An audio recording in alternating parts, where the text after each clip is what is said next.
All right, hello world.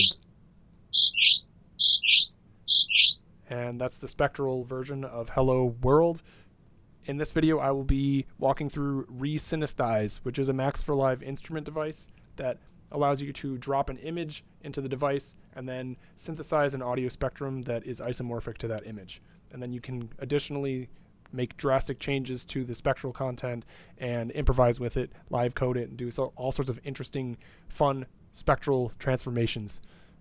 So in this video, we're going to walk through the controls and have some fun and show how it works. Let's do it. The first thing to note is that the device comes with 68 different images that I've generated over the last year. Let's just drop one in randomly here. So here's one, and just default behavior is if you just press this button, it reads through the image. And this is called function editor mode. It starts with, you can move this function around however you want, but this is kind of the default base state where the bottommost part of the function means the leftmost part of the image, and the topmost part of the function means the rightmost part of the image. So this is meaning start at the left, go to the right. But to make that clear, you can do anything with this. So let's start at the left, go to the right, and then go back to the left. So a palindrome motion. And right now we're at 333 pixels per second. Let's double that. And let's loop it.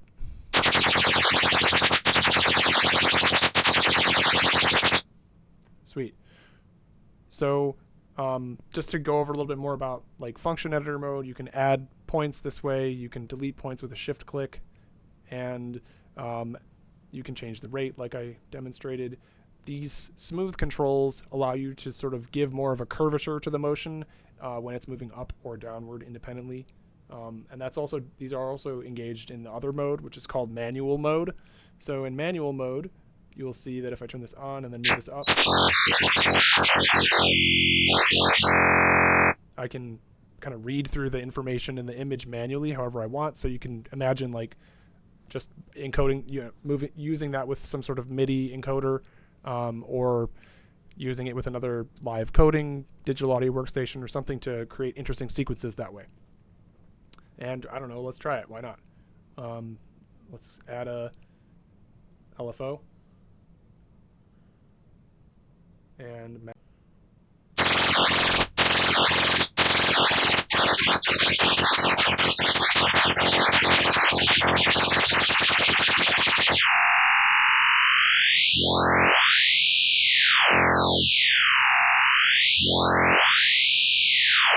just as a very simple example, lots of fun, interesting things you could do with that. So that's manual mode, that's function editor mode, and you just drop an image here. It should work with PNGs or JPEGs. I'm sure it probably will work with other images, but those are the two types I've tested.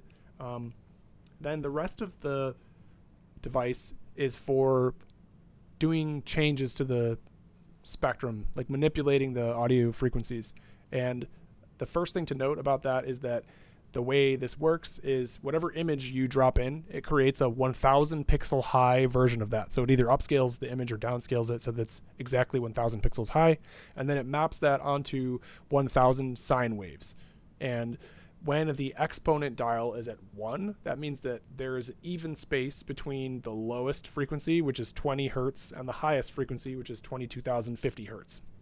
But if you start to increase the exponent, then there tends to be more of an emphasis on more and more bass frequencies. So I'll turn loop on and move through the information linearly like this, and then increase exponent, you'll see it emphasizes bass, then decrease exponent below 1 emphasizes highs.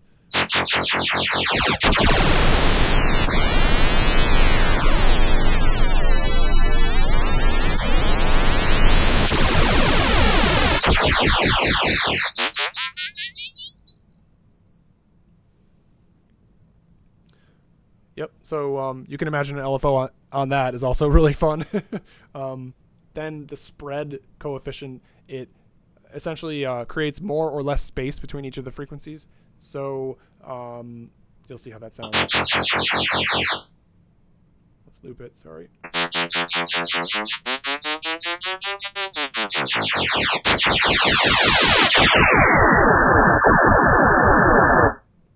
So when spread's below 1, that means the frequencies start to get smushed closer and closer together and closer to the low end of the spectrum.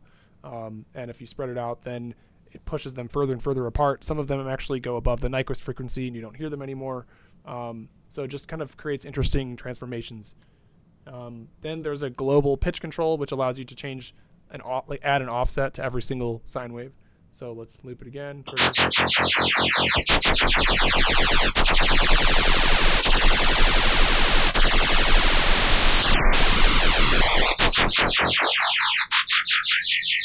And yeah, you can see that it goes up to 2,500 hertz and it goes all the way down to negative 22,000 hertz. So way more emphasis on moving harmonics down.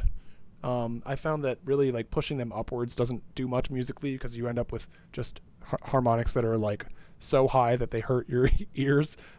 There's no point in kind of moving it past this point. So that's why it only goes up so high and mostly is emphasizing negative movement. Then there is two controls that work together to sort of filter the frequencies. There's a low and a high. So if I start to trigger this again,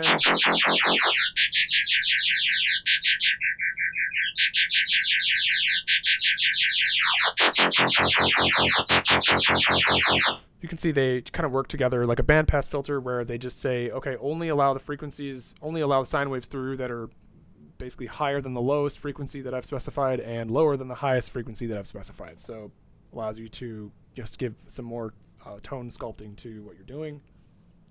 We went over rate, just how many pixels per second it reads through the image, and it goes from 1 to 10,000.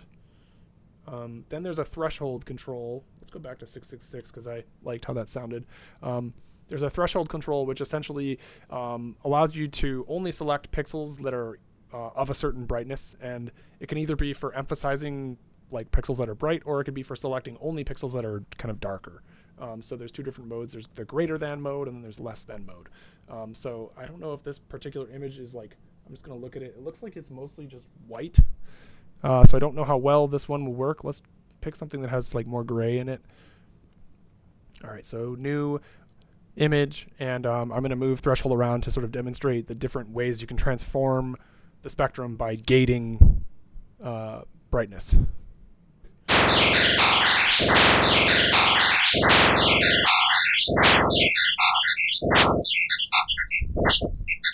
can see now it's only picking the pixels that are super bright.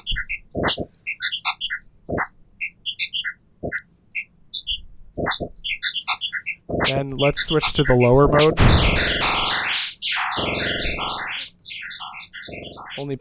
Only picking pixels that are quite low, right? And let's drop another one in. It's like a totally different random image. Let's try this one.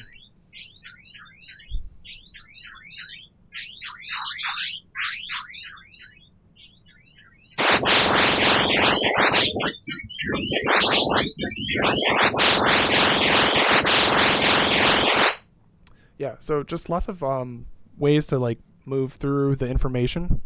I found this to be a really useful way to, like, again, do kind of like tone sculpting and just find something interesting, moving around the information, and still being able to like improvise with one image. Then the smoothness controls. So this controls like how quickly the amplitude of a given sine wave can decrease or increase. So at a very low value, this means that it almost immediately, when that new column of pixels is red, it'll snap that sine wave to a new amplitude. So like really, really fast, it'll jump, but it can almost create like almost like too raw of a sound. Not like too raw, but it's just, you know, this is again helpful for finding what works with a given image. So in some cases, 1 millisecond is perfect. In some cases, it goes all the way up to 10 seconds, and that's like, you know, it takes forever and really never gets to the new destination because you're reading through the image so quickly that it's more so like at that point it becomes a metallic wash. So here we are at 4 seconds. Let's listen to it.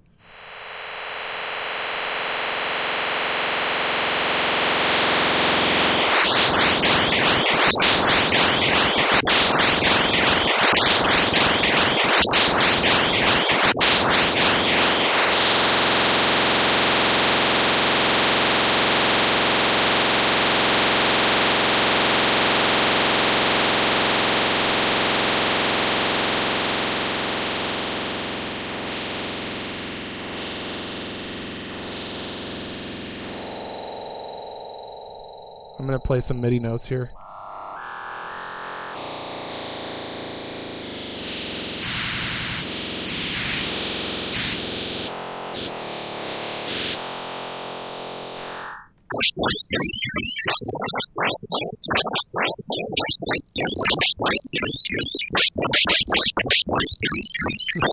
Yeah, so you can see the amplitude smoothness can really drastically affect the tone and just the whole vibe of what you're doing.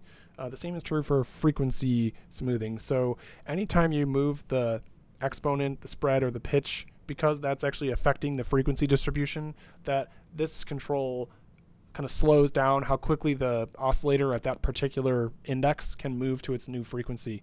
So at a very low, like rapid rate, that means that it almost immediately snaps to its new frequency. So same as the amplitude, but with frequency instead.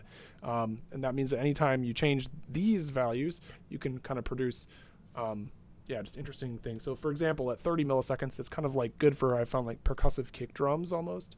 So like, let's loop this, trigger it, and move exponent, and you'll kind of hear what I mean.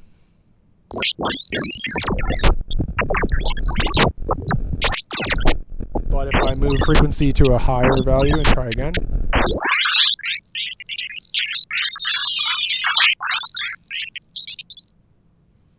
it's much less of like a percussive type sound. Move this all the way down to 1.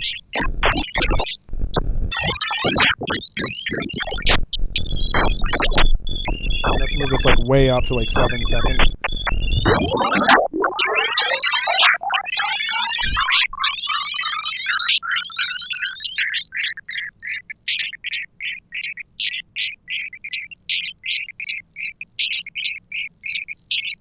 Yeah.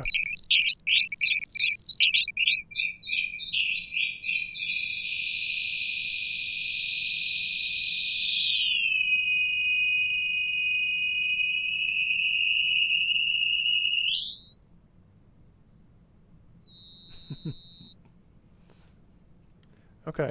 Yeah, so maybe just worth noting that these they're just good to dial in for a particular image. They're helpful to find interesting sounds, and there's no right value for any of these. It's just kind of thinking about how it might work with your image and figuring out how to improvise with them. And then lastly, there's a gain control, and it goes from positive 36 decibels to negative 36 decibels. That's pretty much it. It's a really fun device, and I have generated so much music with it, like gigabytes and gigabytes. I definitely think it's worth $15. So check it out on my Gumroad page, and thanks for watching. Bye.